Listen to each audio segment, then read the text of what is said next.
what I'd like to do is I'd like to talk to you a little bit about fear and the cost of fear and the age of fear from which we are now emerging. I would like you to feel comfortable with my doing that by letting you know that I know something about fear and anxiety. I'm a Jewish guy from New Jersey.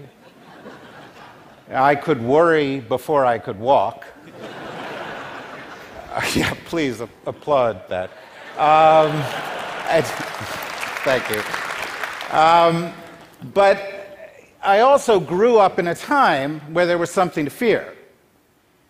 We were brought out in the hall when I was a little kid and taught how to put our coats over our heads to protect us from global thermonuclear war. Now, even my 7-year-old brain knew that that wasn't going to work. But I also knew that global thermonuclear war was something to be concerned with. And yet, despite the fact that we lived for 50 years with the threat of such a war, the response of our government and of our society was to do wonderful things. We created the space program in response to that. We built our highway system in response to that. We created the internet in response to that. So sometimes fear can produce a constructive response, but sometimes it can produce an unconstructive response. On September 11th, 2001, 19 guys took over 4 airplanes and flew them into a couple of buildings. They exacted a horrible toll. It is not for us to minimize what that toll was. But the response that we had was clearly disproportionate. Disproportionate to the point of verging on the unhinged. We rearranged the national security apparatus of the United States and of many governments to address a threat that at the time that those attacks took place was quite limited. In fact, according to our intelligence services, on September 11th, 2001, there were 100 members of core al-Qaeda. There were just a few thousand terrorists. They posed an existential threat to no one. But we rearranged our entire national security apparatus in the most sweeping way since the end of the Second World War. We launched 2 wars. We spent trillions of dollars. We suspended our values. We violated international law. We embraced torture. We embraced the idea that if these 19 guys could do this, anybody could do it. And therefore, for the first time in history, we were seeing everybody as a threat. And what was the result of that? Surveillance programs that listened in on the emails and phone calls of entire countries, hundreds of millions of people, setting aside whether those countries were our allies, setting aside what our interests were.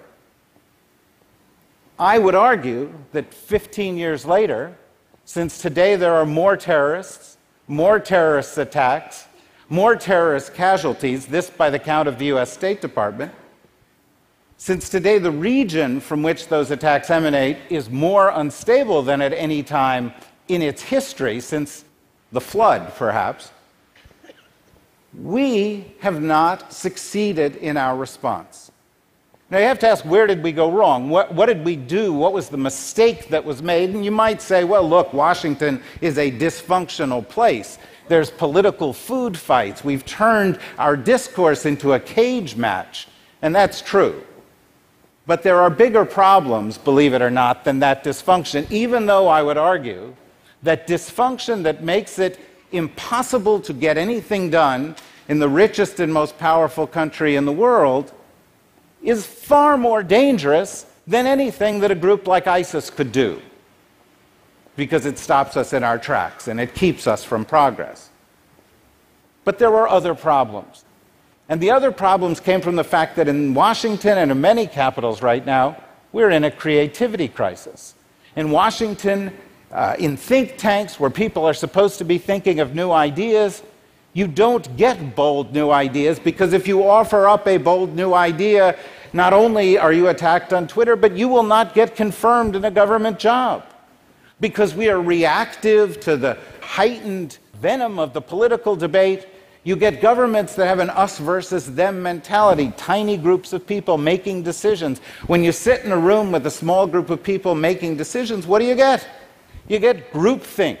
Everybody has the same worldview, and any view from outside of the group is seen as a threat. That's a danger. You also have processes that become reactive to news cycles. And so the parts of the US government that do foresight, that look forward, that do strategy, the parts in other governments that do this can't do it because they're reacting to the news cycle. And so we're not looking ahead. On 9/11, we had a crisis because we were looking the wrong way. Today, we have a crisis because of 9/11, we are still looking in the wrong direction. And we know because we see transformational trends on the horizon that are far more important than what we saw on 9/11. Far more important than the threat posed by these terrorists, far more important even than the instability that we've got in some areas of the world that are racked by instability today. In fact, the things that we are seeing in those parts of the world may be symptoms. They may be a reaction to bigger trends. And if we are treating the symptom and ignoring the bigger trend, then we've got far bigger problems to deal with. And so what are those trends? Well, to a group like you, the trends are apparent. We are living at a moment in which the very fabric of human society is being rewoven. If you saw the cover of The Economist a couple of days ago, it said that 80% of the people on the planet by the year 2020 would have a smartphone. They would have a small computer connected to the internet in their pocket. In most of Africa, the cell phone penetration rate is 80%. We passed the point last October when there were more mobile cellular devices, SIM cards, out in the world than there were people. We are within years of a profound moment in our history when effectively every single human being on the planet is going to be part of a man-made system for the first time, able to touch anyone else, touch them for good, touch them for ill. And the changes associated with that are changing the very nature of every aspect of governance and life on the planet in ways that our leaders ought to be thinking about when they're thinking about these immediate threats. On the security side, we've come out of a Cold War in which it was too costly to fight a nuclear war, and so we didn't, to a period that I call cool war, cyber war, where the costs of conflict are actually so low that we may never stop.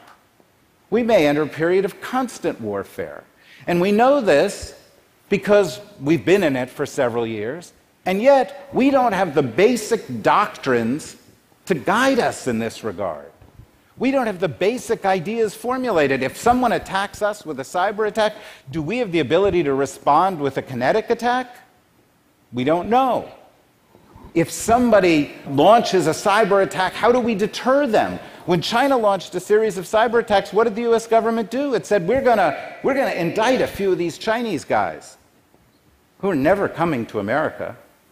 They're never going to be anywhere near a law enforcement officer who's going to take them into custody. It's a gesture. It's not a deterrent.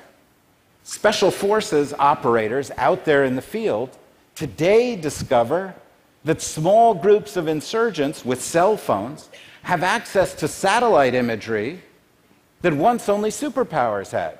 In fact, if you've got a cell phone, you've got access to power that a superpower didn't have and would have highly classified 10 years ago. In my cell phone, I have an app that tells me where every plane in the world is, and its altitude, and its speed, and what kind of aircraft it is, and where it's going, and where it's landing.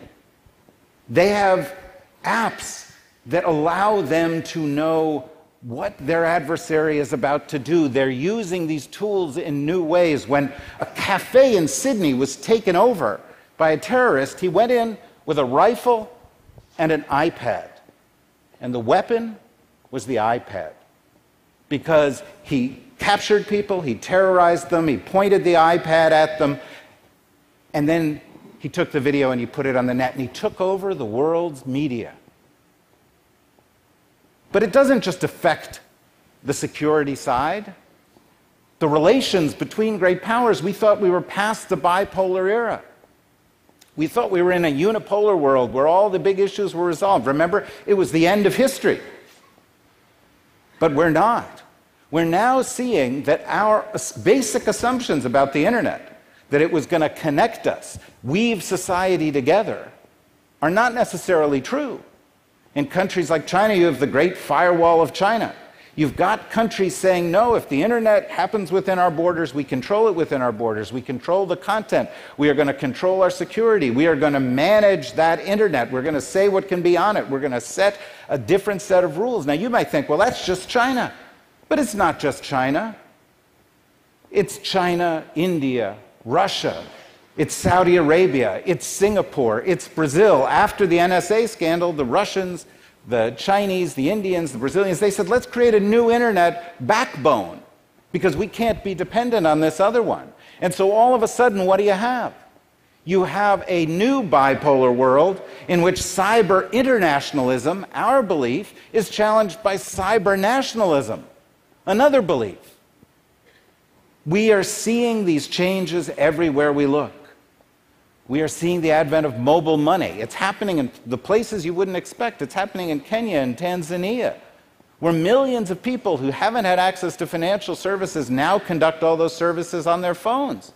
There are 2.5 million people who don't have financial service access that are going to get it soon.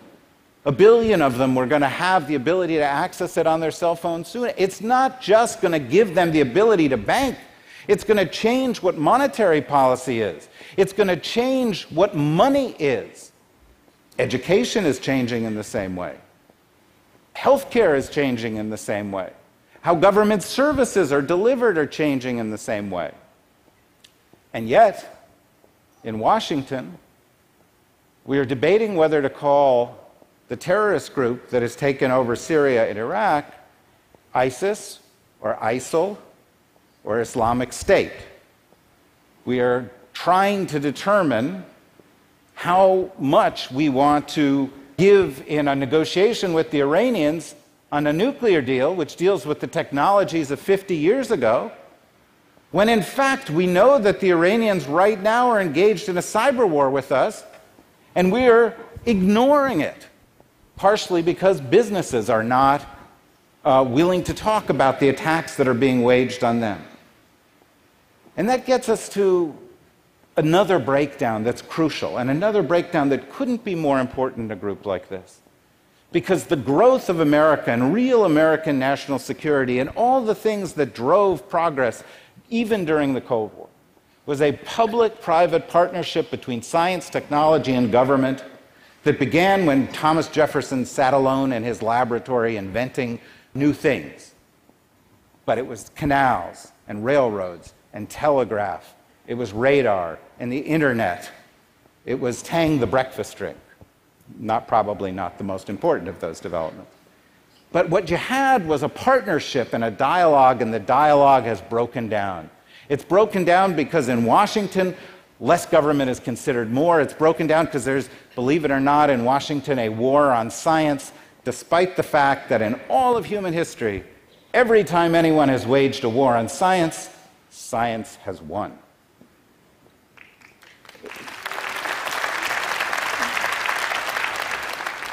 But we have a government that doesn't want to listen, that doesn't have people at the highest levels of government that understand this. In the nuclear age, when there were people in senior national security jobs, they were expected to speak throw weight. They were expected to know the lingo, the vocabulary. If you went to the highest level of the US government now and said, talk to me about cyber, talk to me about neuroscience, talk to me about the things that are going to change the world of tomorrow, you get a blank stare. I know, because when I wrote this book, I talked to 150 people, many from the science and tech side, who felt like they were being shunted off to the kids' table. Meanwhile, on the tech side, we have lots of wonderful people creating wonderful things, but they started in garages and they didn't need the government and they don't want the government, and many of them have a political view that's somewhere between libertarian and anarchic. Leave me alone. but the world's coming apart.